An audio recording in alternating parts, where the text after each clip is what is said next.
সবাইকে আমন্ত্রণ রাতের বাংলাদেশে। শুরুতেই জানিয়ে দেব শিরোনামগুলো।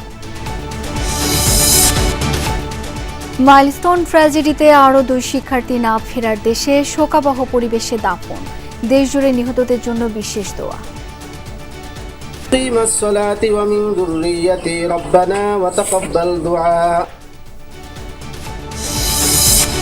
মাইলস্টোনে দুর্ঘটনায় নিহতদের বাসায় বিএনপি নেতারা যুদ্ধ বিমান বিধ্বস্তের ঘটনা নিয়ে অপরাজনীতি না করার আহ্বান। দল নিয়ন্ত্রণের মতো দেশও পরিচালনা করতে সক্ষম জামায়াত, বললেন আমির। ইনসাফ ভিত্তিক সমাজ বিনির্মাণে সহযোগিতার আহ্বান।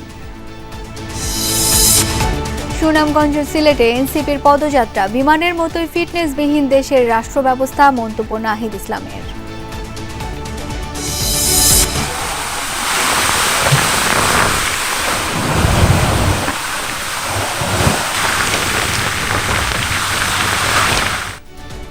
সাগরে নিম্নচাপের প্রভাব উপকূলে, কুয়াকাটায় মেরিন ড্রাইভে আবারও ভাঙন, কক্সবাজার নোয়াখালীতে নিম্নাঞ্চল প্লাবিত। এছাড়াও রাতের বাংলাদেশে থাকছে মোহাম্মদপুরে সাংবাদিকের মোবাইল ছিনতাইয়ের ঘটনায় 3 জন গ্রেপ্তার, ওসির অসদাচরণে দুঃখ প্রকাশ ডিএমপির, 4 পুলিশ সদস্য প্রত্যাহার।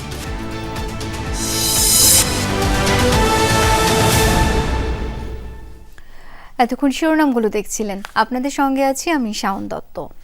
ঝরে পড়ল এই শহরের আরও 2টি ফুল।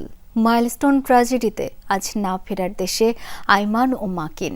জাতীয় বার্ন ইনস্টিটিউটে ভর্তি ছিল 4র্থ ও 7ম শ্রেণীর এই 2 শিশু।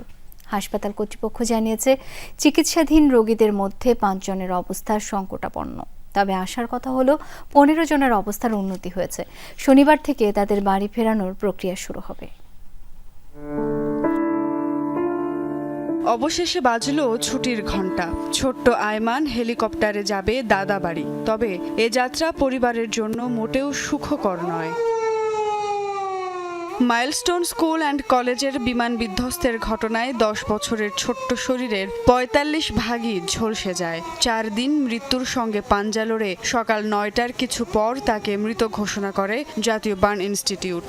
উত্তরা 17 নম্বর সেক্টরে প্রথম জানাজা শেষে বিমান বাহিনীর হেলিকপ্টারে মরদেহ নেওয়া হবে শরীয়তপুরে, দাফন সেখানেই।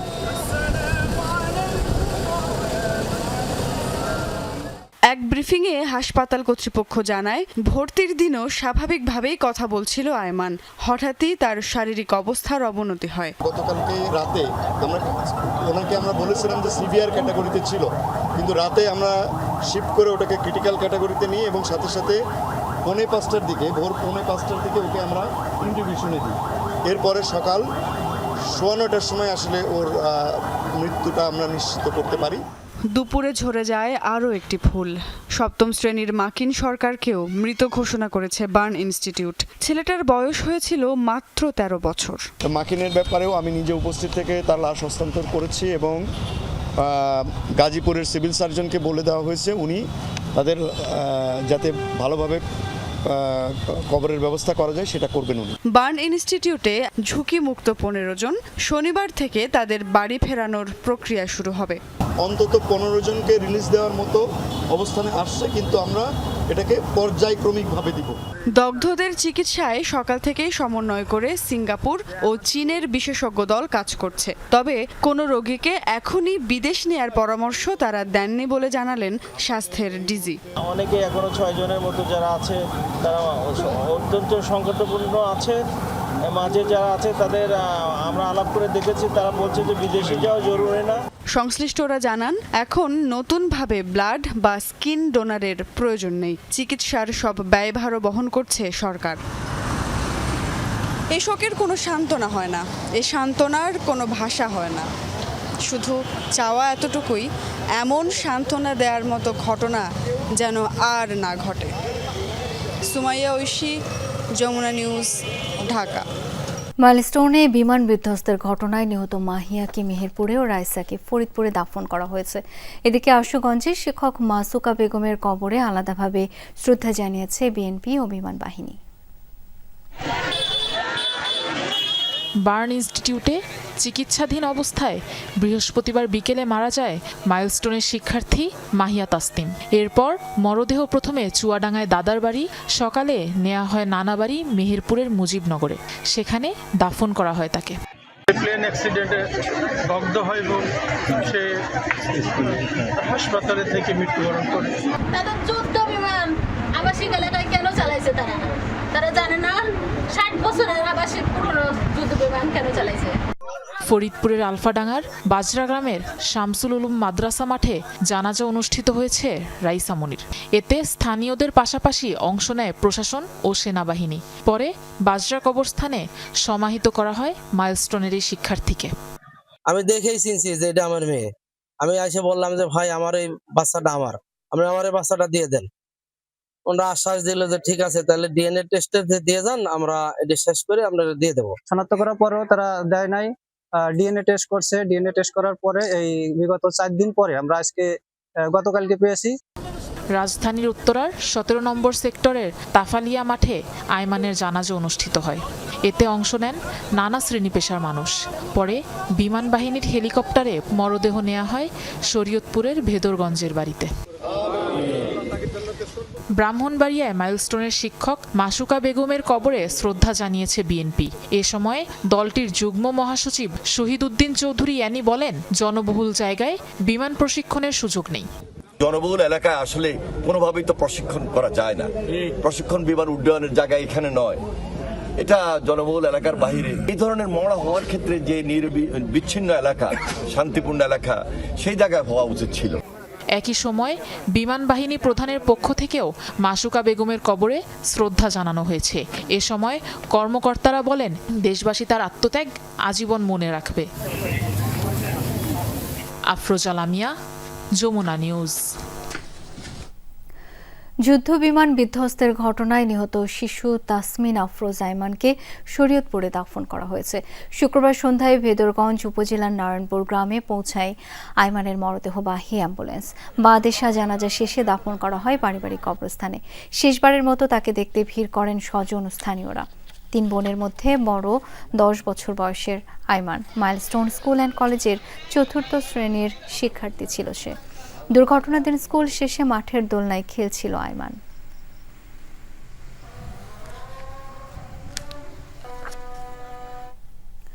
মাইলস্টোনের নিহত শিক্ষার্থী উমায়ের নূর আশফিক, বোরহান উদ্দিন বাপ্পি ও মাহিদ হাসান আরিয়ানের প্রতি শ্রদ্ধা নিবেদন করেছেন বিমান বাহিনী প্রধান air chief marshal Hasan Mahmud খান।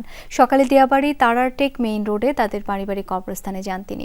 সেখানে মোনাজাতে অংশ নেন বিমান বাহিনী প্রধান ও তার সহধর্মিণী বাফুয়া সভানেত্রী সালেহা খান।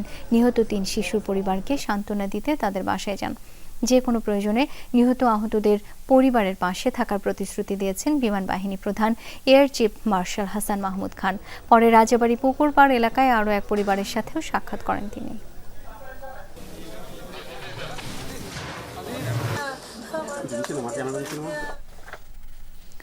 মাইলস্টোন স্কুল অ্যান্ড কলেজের নিহতদের আত্মার শান্তি এবং আহতদের সুস্থতা কামনায় সারা দেশে বিশেষ প্রার্থনা অনুষ্ঠিত হয়েছে। বায়তুল মোকাররম মসজিদে জুমার নামাজের পর বিশেষ দোয়া অনুষ্ঠিত হয়। এতে মাইলস্টোনে নিহতদের আত্মার মাগফিরাত কামনা ও আহতদের দ্রুত সুস্থতা কামনায় দোয়া করেন মুসল্লিরা। এছাড়া দেশের বিভিন্ন স্থানে জুমার নামাজের পর মসজিদে মসজিদে দোয়া অনুষ্ঠিত হয়। পাশাপাশি মন্দির, গির্জা সহ অন্যান্য ধর্মীয় উপাসনালয়গুলোতে প্রার্থনার আয়োজন করা হয়। এই সংক্রান্ত নির্দেশনা বৃহস্পতিবার ধর্ম মন্ত্রণালয় থেকে জারি করা হয়।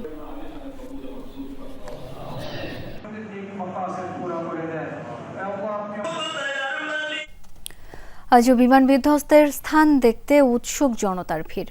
দূর দূরান্ত থেকে সন্তানকে সাথে নিয়ে জড়ো হন দিয়াবাড়ির মাইলস্টোন কলেজের সামনে। স্মরণ করছেন নিহত শিক্ষক শিক্ষার্থীদের। ভয়াবহ বিমান দুর্ঘটনার খবরে আজও মাইলস্টোন স্কুল অ্যান্ড কলেজের চারপাশ ঘিরে রয়েছে উৎসুক জনতার সমাগম।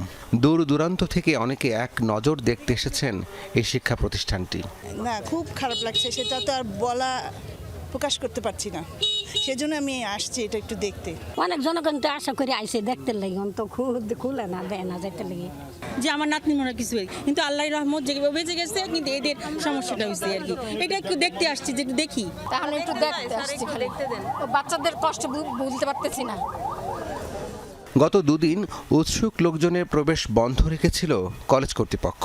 তবে শুক্রবার সাপ্তাহিক ছুটির দিনে অনেকটা জোর করেই প্রধান ফটক দিয়ে ঢুকে পড়েন মানুষজন। পরে স্কুল ক্যাম্পাসটি সবার জন্যই উন্মুক্ত করে দেওয়া হয়। বিমান বিধ্বস্তের স্থানটি দেখছেন, কেউ মোবাইল ফোনে ছবি তুলছেন, কেউ বা করছেন ভিডিও, স্মরণ করছেন নিহত শিক্ষক শিক্ষার্থী ও তাদের স্বজনদের। আমি ঘটনাটি দেখার পর থেকে শুধু চোখের পানি ঝরতেছে। তো আজকে ছুটির দিন ভাবলাম আমি এখানে আসবো এবং স্কুলের ভিতরে ঢুকবো, জায়গাটি দেখবো। প্রথম শ্রেণী দ্বিতীয় শ্রেণীর 2 কক্ষ, যে বাচ্চাগুলো যার কিছু বোঝে না এবং যে দুর্ঘটনা ঘটছে, যারা যে একটা বুদ্ধি কেটে বের হবে এমন পরিস্থিতি না। দেখলাম যে জায়গাটা আসলে ভিতরে আমরা ঢুকছি, খুব খারাপ লাগতেছে দেখার জন্য। মানুষের মনের ভিতরে এটা খুব কষ্ট ভাই। আমি আজকে এই জায়গায় আসছি সকাল 10টা বাজে, আসি দেখি গেটটা বন্ধ। আমি নীলফামারী থেকে আইছি, যে এখন সেই বিমান এখান থেকে যাচ্ছে, কোনো এর ফায়দা নেই। স্কুলটির শিক্ষার্থীরাও আসছেন, চেষ্টা করছেন স্বাভাবিক হতে, কিন্তু অনেকেই ট্রমা কাটিয়ে উঠতে পারছেন না। এরপর থেকে যখন ক্লাস করব, যখন কোনো প্লেন যাবে বা ফাইটার জেট যাবে, তখন তো এক প্রকার মুখে মানে ভয় কাজ করবে, কারণ এই বুঝি পড়ে গেল আমাদের ছেলে একটু নার্ভাসি, বাসাতে আর সময় লাগবে, মানে চোখের সামনে গেলা দেখছে তো। গত সোমবার মাইলস্টোন স্কুল ভবনে বিমান বাহিনীর একটি যুদ্ধ বিমান বিধ্বস্ত হয়, এতে হতাহতের ঘটনা ঘটে। রাব্বি সিদ্দিকী, যমুনা নিউজ, ঢাকা। মাইলস্টোন ট্র্যাজেডিতে নিহত পাইলট ফ্লাইট লেফটেন্যান্ট তৌকির ইসলাম সাগরের পরিবারের সাথে সাক্ষাৎ করেছেন বিএনপি মহাসচিব। নিহত অন্য শিক্ষার্থীদের পরিবারেরও খোঁজ খবর নেন বিএনপি নেতারা। এ সময় অন্তর্বর্তী সরকারের কর্মকাণ্ড নিয়ে সমালোচনা করেন তারা। আর মর্মান্তিক বিমান দুর্ঘটনা নিয়ে অপরাজনীতি না করে ভুক্তভোগীদের পাশে থাকার আহ্বান জানান বিএনপি নেতারা। সোমবার উত্তরার মাইলস্টোন স্কুলে বিমান বিধ্বস্ত হয়ে মারা যান পাইলট ফ্লাইট লেফটেন্যান্ট তৌকির ইসলাম সাগর। বিকেলে নিহত সেই পাইলটের ঢাকা সেনানিবাসের বাসায় যান বিএনপির মহাসচিব মির্জা ফখরুল ইসলাম আলমগীর। এ সময় শোকসন্তপ্ত এই পরিবারের সদস্যদের প্রতি বিএনপির চেয়ারপারসন বেগম খালেদা জিয়া ও ভারপ্রাপ্ত চেয়ারম্যান তারেক রহমানের সহমর্মিতার বার্তা পৌঁছে দেন তিনি। এর আগে সকালে 3য় শ্রেণীর শিক্ষার্থী নুসরাত জাহান আনিকার পরিবারের সাথে সাক্ষাৎ করেন বিএনপির স্থায়ী কমিটির সদস্য গয়েশ্বর চন্দ্র রায়। এ সময় অন্তর্বর্তী সরকারের কর্মকাণ্ড নিয়ে সমালোচনা করেন বিএনপির এই নেতা। সরকার প্রকৃতভাবে তো সরকার চালাচ্ছে না, সরকারের মধ্যে সমন্বয়হীনতা আছে, অভিজ্ঞতারও ঘাটতি আছে, এবং সরকার যদি সত্যিকার হতে ছাড় করতো সরকার পরিচালনার ক্ষেত্রে, তাহলে অনেক বিতর্কের জন্ম দিত না। এদিকে মাইলস্টোন ট্র্যাজেডিতে নিহত 2 শিক্ষার্থী নাজিয়া ও তার ভাই নাফির পরিবারের সাথে সাক্ষাৎ করেছেন বিএনপির সিনিয়র যুগ্ম মহাসচিব রুহুল কবির রিজভী। এ সময় নিহতের পরিবারকে সমবেদনা জানান তিনি।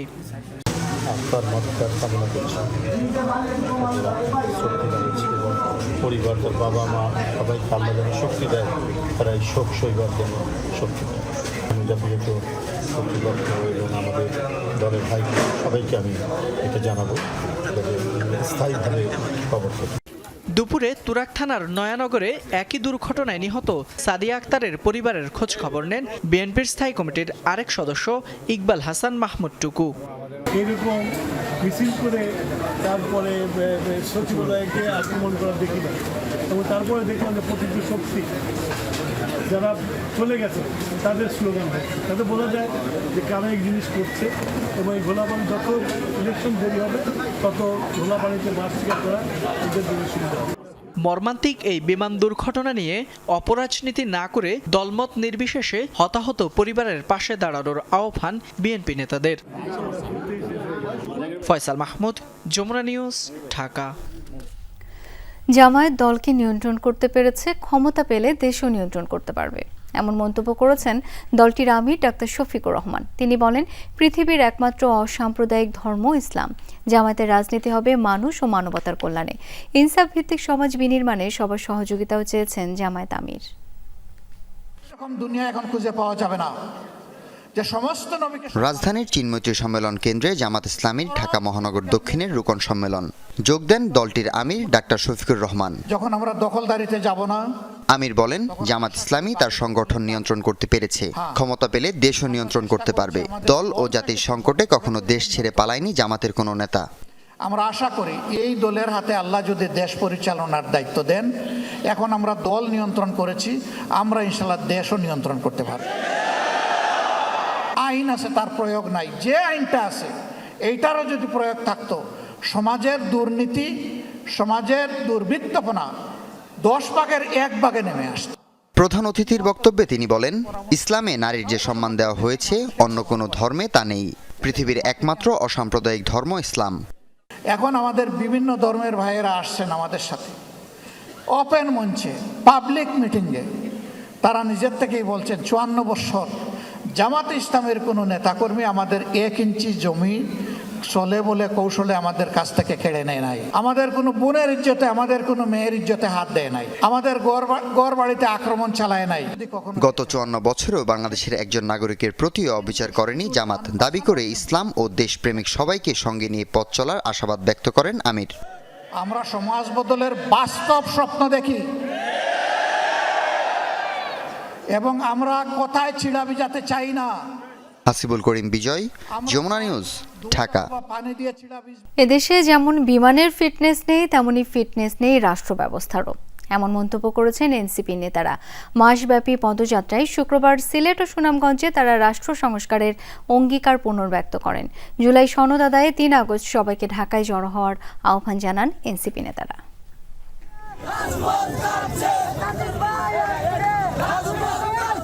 দেশ গড়তে জুলাই পদযাত্রার 25তম দিনে পুণ্যভূমি সিলেটে জাতীয় নাগরিক পার্টি এনসিপি, শাহজালাল বিজ্ঞান ও প্রযুক্তি বিশ্ববিদ্যালয় আর চৌহাট্টায় 2টি পথসভার আয়োজন করে তারা। আসলে দুর্গের মতো গড়ে উঠেছিল। দলের আহ্বায়ক নাহিদ ইসলাম বলেন, জুলাই আন্দোলনে দেশের বিশ্ববিদ্যালয়গুলো এক একটি দুর্গ হয়ে উঠেছিল। জুলাই সনদ আদায়ে 3 আগস্ট সবাইকে ঢাকায় জড়ো হওয়ার আহ্বান জানান নেতারা। আগামী 3রা আগস্ট আমরা শহীদ মিনারে জড়ো হচ্ছি। জুলাই ঘোষণাপত্র এবং জুলাই সনদ আদায়ের লক্ষ্যে আমরা ইনশাআল্লাহ শহীদ মিনার থেকে আদায় করে নেব। এর আগে সুনামগঞ্জেও পথসভা করে এনসিপি। পরে সমাবেশে দলের আহ্বায়ক বলেন, এনসিপি রাষ্ট্রকে আর ফিটনেসবিহীন রাখতে চায় না। আমরা এমন একটা দেশে বসবাস করি যেখানে বিমানেরও ফিটনেস থাকে না। আমরা এমন একটা দেশে বসবাস করি যেখানে মানুষেরও ফিটনেস থাকে না, রাষ্ট্রেরও ফিটনেস থাকে না। শেখ হাসিনা একটা ফিটনেসবিহীন রাষ্ট্র আমাদের উপর চাপিয়ে দিয়ে গিয়েছে। আমরা ভবিষ্যৎ প্রজন্মের জন্য একটা ফিটনেসবিহীন রাষ্ট্র দিয়ে যেতে পারি না। দক্ষিণাঞ্চলের মুখ্য সংগঠক হাসনাত আব্দুল্লাহ বলেন, প্রশাসনের অনেকে চাটুকারিতেই জন্ম দিচ্ছে নানা প্রশ্নের।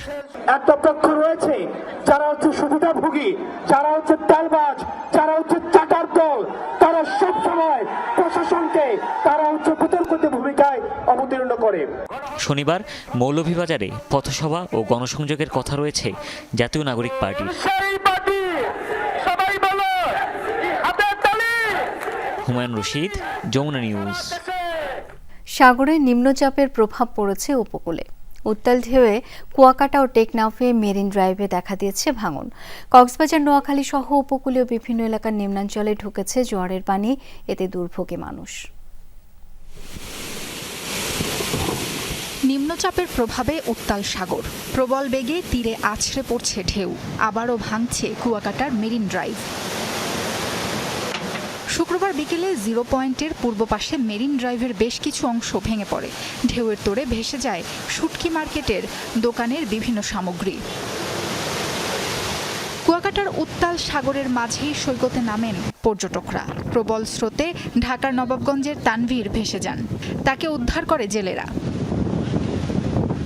মেরিন ড্রাইভের 2.5 কিলোমিটার এলাকায় ভাঙন ধরেছে কক্সবাজারের টেকনাফে। এছাড়া ভাঙা বাঁধ দিয়ে পানি ঢুকে প্লাবিত কুতুবদিয়ার আনিসের ডেল, তাবলোর চর, বায়ুবিদ্যুৎ কেন্দ্রের আশপাশের অর্ধশত ঘরবাড়ি সহ রাস্তাঘাট। মহেশখালীর ধলঘাটা ও মাতারবাড়ির নিম্নাঞ্চলেও ঢুকেছে পানি।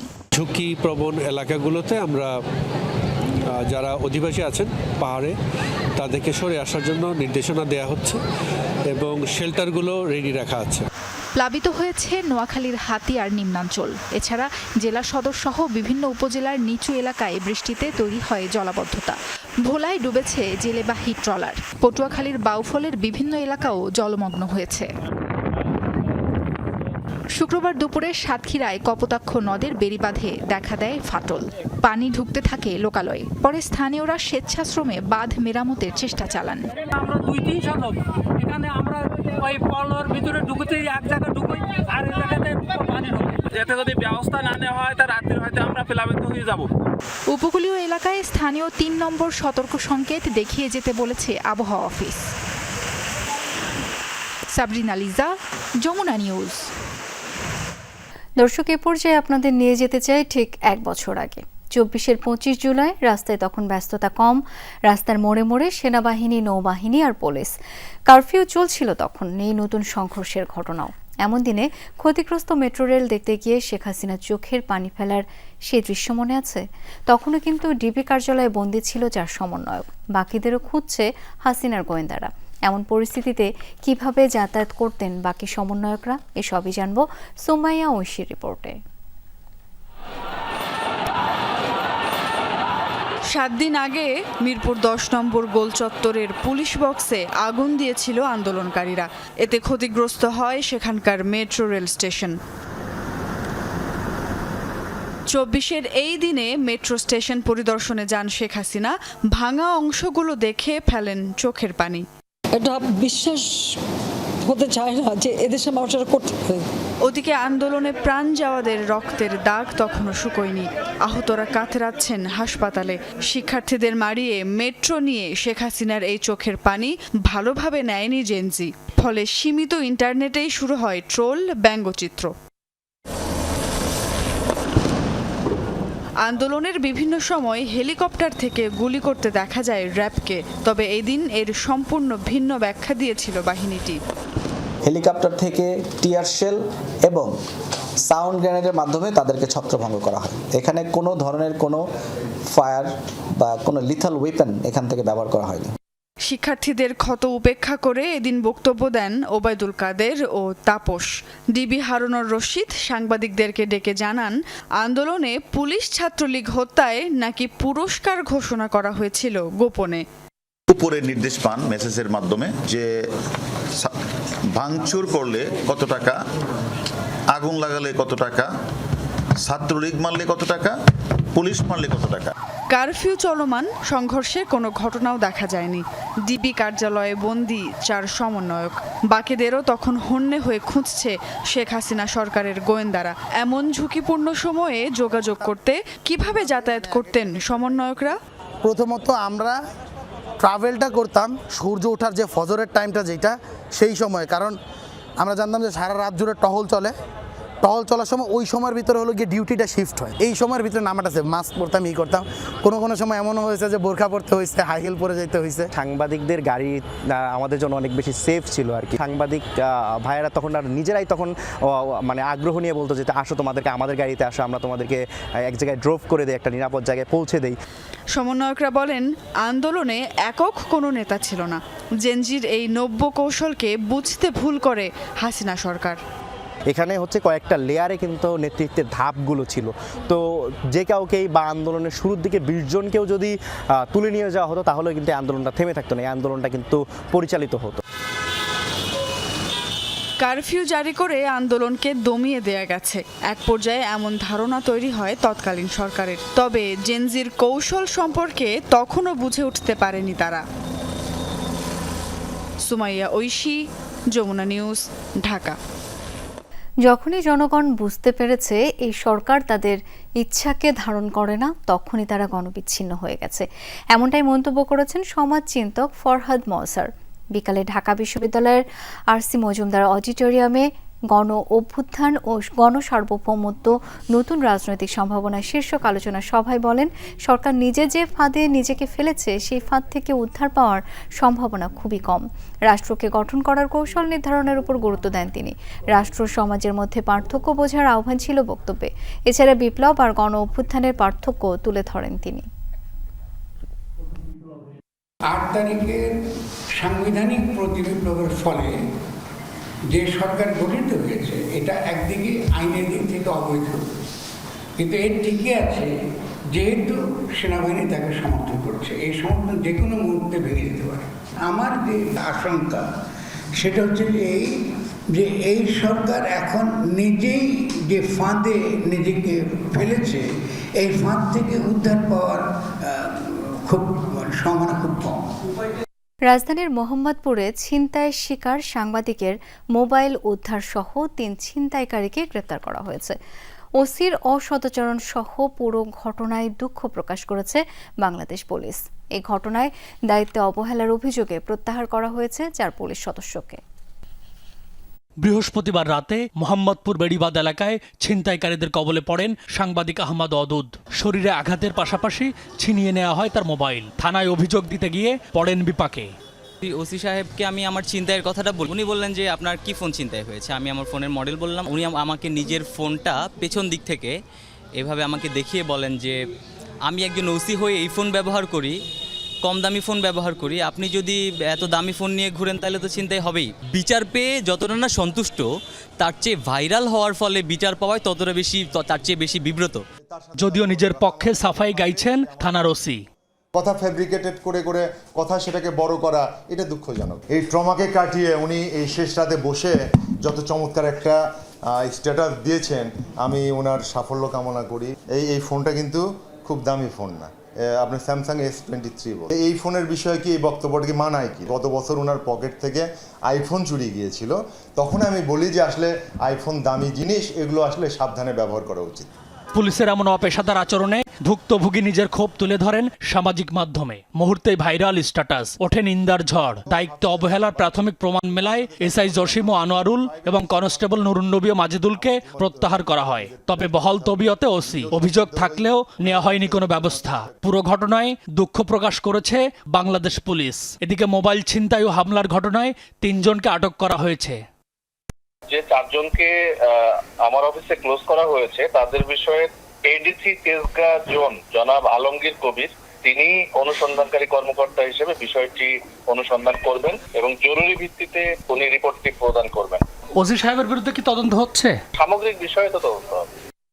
অপেশাদার আচরণ, দায়িত্ব অবহেলা ও নানা অপকর্মের অভিযোগে ওসিকে প্রত্যাহারের দাবিতে বিক্ষোভ করেছে স্থানীয়রা।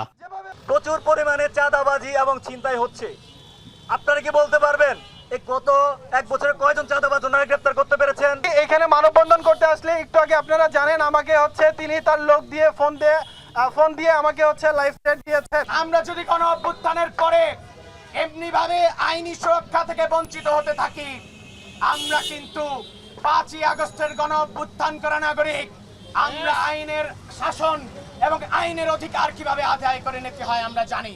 দফা 1 দাবি 1। M A Aziz, Jamuna news, Dhaka. সীমান্তে বাংলাদেশিদের লক্ষ্য করে বিএসএফের গুলি ছোড়া কিংবা পুশিন কোনোটাই থামছে না। ফেনীর পরশুরাম সীমান্তে বিএসএফের গুলিতে প্রাণ হারিয়েছেন 2 বাংলাদেশি। গুলিবিদ্ধ হয়ে কাতরাচ্ছেন আরও একজন। চাঁপাইনবাবগঞ্জের সিংনগর সীমান্তেও 1 বাংলাদেশি বিএসএফের গুলিতে আহত হয়েছেন। এদিকে শেরপুরে নালিতাবাড়ি সীমান্ত দিয়ে আজ 21 রোহিঙ্গাকে পুশিন করেছে ভারতীয় সীমান্তরক্ষী বাহিনী। সীমান্তে দিন দিন আরও বেপরোয়া হয়ে উঠছে ভারতীয় সীমান্তরক্ষী বাহিনী। একের পর এক চলছে পুশিন আর বাংলাদেশিদের লক্ষ্য করে গুলি ছোড়ার ঘটনা। ফেনীর পরশুরাম সীমান্তে বিএসএফের গুলিতে প্রাণ হারিয়েছেন 2 বাংলাদেশি। গুরুতর আহত হয়েছেন একজন। বৃহস্পতিবার মধ্যরাতে বাঁশপদুয়া সীমান্ত এলাকায় এই ঘটনা। ভুক্তভোগী পরিবারের দাবি, মাছ ধরতে সীমান্ত এলাকায় গিয়েছিলেন জাকির হোসেন মিল্লাত, মোহাম্মদ লিটন ও মোহাম্মদ আফসার। বিনা উস্কানিতে তাদের গুলি করা হয়েছে। 11:30টার দিকে মাছ ছাড়তে গেছিল, আর তারা 4 জনে গেছিল। 4 জন যাইতে যাইতে ধরেন না বর্ডারের কাছাকাছি গেছে। কাছাকাছি যাওয়া তারা সিল্লেজেন উঠছে, সিল্লানির লগে তারা একজন চলিয়েছে, আর 3 জনেতে 2 জনে গুলিবিদ্ধ হয়েছে।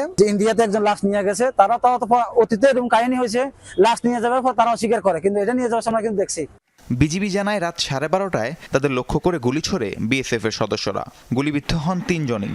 মিল্লাত ও আফসারকে স্থানীয়রা উদ্ধার করে হাসপাতালে নেয়ার পথে প্রাণ হারায় মিল্লাত। অন্যদিকে গুলিবিদ্ধ লিটনকে সীমান্ত এলাকা থেকে নিয়ে যায় বিএসএফ। দেশটির একটি হাসপাতালে নেয়ার পথে মৃত্যু হয় তার। লিটনের মরদেহ ফিরিয়ে আনার চেষ্টা চলছে।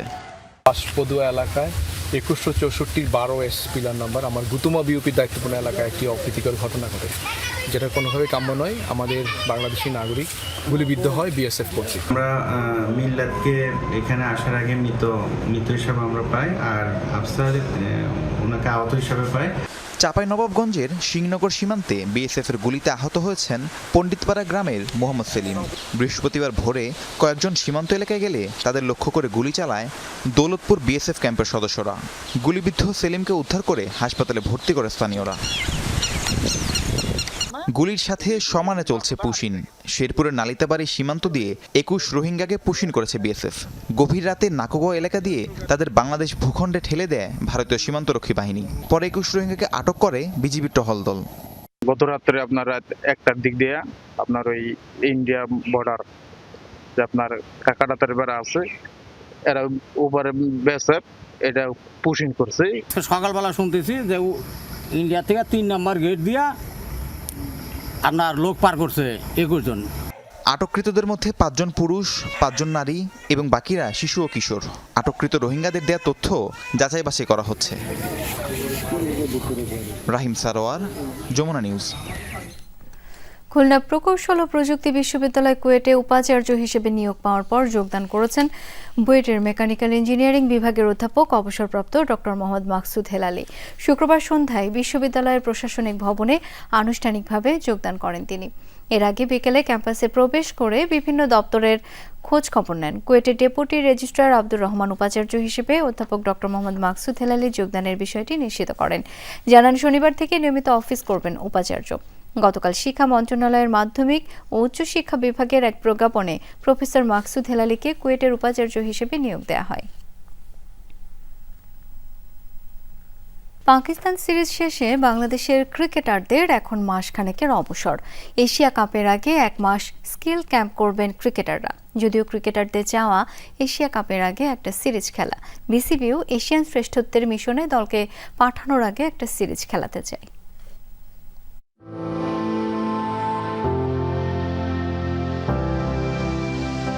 পাকিস্তানকে সিরিজ হারানোর পর মিরাজ তাসকিনরা একদম ছেলেবেলায় ফিরে গিয়েছিলেন। আগামী কয়েকদিনও সেই সুযোগটা পাচ্ছেন টাইগার ক্রিকেটাররা। টানা কয়েকটা সিরিজ শেষে রিশাদদের এখন লম্বা অবসর। ভারত সিরিজ পিছিয়ে যাওয়ায় বাংলাদেশের next official assignment Asia cup. শোনা যাচ্ছিল মাঝের এই 1 মাস স্কিল ক্যাম্প করবেন টাইগাররা। তবে ক্রিকেটারদের চাওয়া ঝালিয়ে নেওয়া স্কিল পরীক্ষা করতে একটা সিরিজ খেলা। আমাদের এই সিরিজ পরে কোনো খেলা নেই, অবশ্যই আমাদের একটা গ্যাপ থাকবে, কারণ প্লেয়াররা অলমোস্ট 40 ডেজ হয়ে গেছে যারা ক্রিকেট কন্টিনিউ খেলতেছে। তো আমার মনে হয় কিছুদিন গ্যাপ নিয়ে আবার আমরা ফিটনেসের উপর মনোযোগ দেব, এবং যে অপরচুনিটি আমাদের কাছে আসবে, যদি আমরা ক্যাম্প করি বা সিরিজ যদি কখনো হয়, তাহলে আমরা ওটাকে আবার ম্যাচে রূপান্তরিত করার চেষ্টা করব। কিন্তু চাইলেই যে বিসিবি সিরিজ আয়োজন করতে পারবে এমনটাও না। ভারত খেলবে না, ইংল্যান্ড, অস্ট্রেলিয়া, সাউথ আফ্রিকা, নিউজিল্যান্ডের মতো বড় দলগুলোর অগাস্টে ব্যস্ত শিডিউল। জিম্বাবুয়ে, শ্রীলঙ্কাও অগাস্টের শেষ 2 সপ্তাহে খেলবে একে অন্যের বিরুদ্ধে। আফগানিস্তান, পাকিস্তানও তাই। জানা গেছে বিসিবি চেষ্টা করছে সংযুক্ত আরব আমিরাতের সঙ্গে সিরিজ আয়োজনের। পাশাপাশি অগাস্টের শেষ ভাগে নিউজিল্যান্ডের কোনো খেলা না থাকায় কিউইদের সঙ্গেও খেলার চেষ্টা করতে পারে বিসিবি। একই সময়ে আয়ারল্যান্ডেরও কোনো সিরিজ নাই, এই সুযোগটাও কাজে লাগাতে পারে ক্রিকেট বোর্ড। এছাড়া 2026 টি-20 বিশ্বকাপের আগে টি-20 সিরিজ খেলতে পাকিস্তান সফর করবে অস্ট্রেলিয়া। সেই সিরিজে বাংলাদেশকে যুক্ত করে ত্রিদেশীয় সিরিজ বানানোর পরিকল্পনা বিসিবি ও পিসিবির। আফনান পিয়াল, যমুনা স্পোর্টস, ঢাকা। 3 ম্যাচের টি-20 সিরিজ শেষে দেশে ফিরছে পাকিস্তান ক্রিকেট দল। বাংলাদেশ সময় সন্ধ্যা 7:20 ফ্লাইটে বাংলাদেশ ছেড়েছে সালমান আলী আখার দল। সিরিজে 2-1 ব্যবধানে হেরেছে পাকিস্তান। নিজেদের মাটিতে বাংলাদেশকে হোয়াইট ওয়াশ করেছিল পাকিস্তান, কিন্তু বাংলাদেশের মাটিতে সেই ধারাবাহিকতা ধরে রাখতে পারেনি সালমান আলী আখার দল। প্রথম 2 ম্যাচেই হেরে সিরিজ হারে সফরকারীরা। পরবর্তীতে শেষ টি-20তে বাংলাদেশকে 74 রানে হারিয়ে মান বাঁচায় পাকিস্তান। এই সিরিজ শেষে ওয়েস্ট ইন্ডিজের বিপক্ষে 2 ফরম্যাটে সিরিজ খেলবে পাকিস্তান। এই সিরিজ দিয়ে টি-20 দলে ফিরেছেন শাহিন শাহ আফ্রিদি।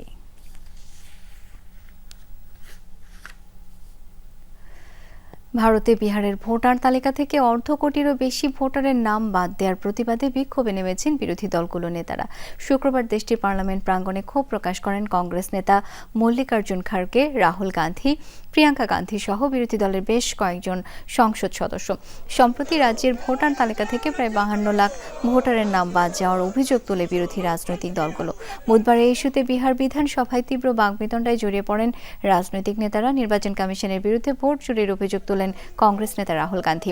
পরবর্তীতে নির্বাচন কমিশন সেই অভিযোগ স্বীকার করে জানায়, মৃত, স্থানান্তরিত কিংবা একাধিকবার তালিকায় অন্তর্ভুক্ত হওয়া ভোটারদের নামই মূলত বাতিল করা হয়েছে। বৃহস্পতিবার এক বিবৃতিতে প্রধান নির্বাচন কমিশনার জ্ঞানেশ কুমার জানান, ভোটার তালিকা সংশোধনের এই প্রক্রিয়া শেষে তালিকা থেকে বাদ পড়তে পারে মোট প্রায় 61 লাখ ভোটারের নাম। আর এই ছিল রাতের বাংলাদেশে। ধন্যবাদ এতক্ষণ সাথে থাকার জন্য।